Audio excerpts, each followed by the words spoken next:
এখন সময় 5:43। তো এটাকে এই সময়টাকে বলে গোধূলি লগ্ন, তাই না? কারণ এই সময় সূর্যাস্তের সময়। তো এই চতুর্দিকে ভুট্টা ক্ষেত, এই জায়গায় এটা পুকুরে জল নেই। বাবা এখানে আগে মাছ চাষ করতো। আর এই যে আমাদের হেলথ সেন্টারটা। আর বসে আছি আমি। আমার থেকেও বেশি এখানে একটা কিউটেস্ট লাইফ আছে এখানে। আমি অ্যানিমেল বলতে খারাপ লাগে, মাও যেমন ওকে কুকুর বলতে পারে না, ওকে 10 রকম নামে রাখে, যখন ইচ্ছে তাই নামে রাখে। এর নির্দিষ্ট কোনো নাম নেই, মায়ের ডাকের উপর নির্ভর করছে কি নাম হবে। তো যাকে এর নাম ভোলু। আমি মার কাছে শুনলাম যে ভোলু বলেও ডাকা যায়।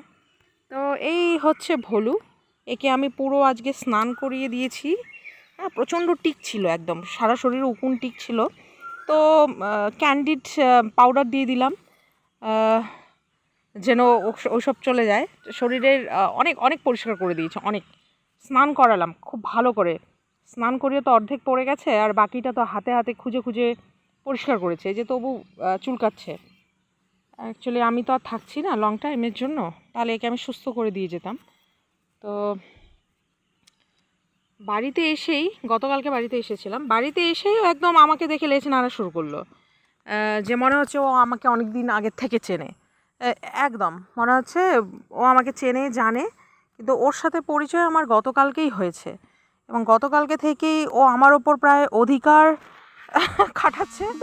কথা না বল, ওর সাথে ইন্টারাকশন না করলে ও রীতিমতো আমার ওপর ভুগছে।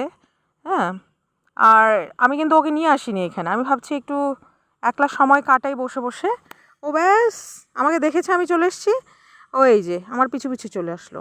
আই থিঙ্ক ও অনেকটা সুস্থ ফিল করছে, কারণ স্নান করিয়েছি, তারপর এই মাত্র পাউডার দিলাম শরীরে, গোটা শরীর জুড়ে থুকে থুকে পাউডার দিয়েছি। একটু আরাম পাচ্ছে। আর ও মার সাথে ঘরে শোয়, ঘরে ওই চেয়ারের ওপর। মা থাকে বিছানায়, ও থাকে চেয়ারে, আর ও মাকে ফলো করে মা কোথায় শোয়। তো এ হচ্ছে কাণ্ড। হলো, এদিকে তাকাতো একটু। বাচ্চা, একদম বাচ্চা, ছোটু।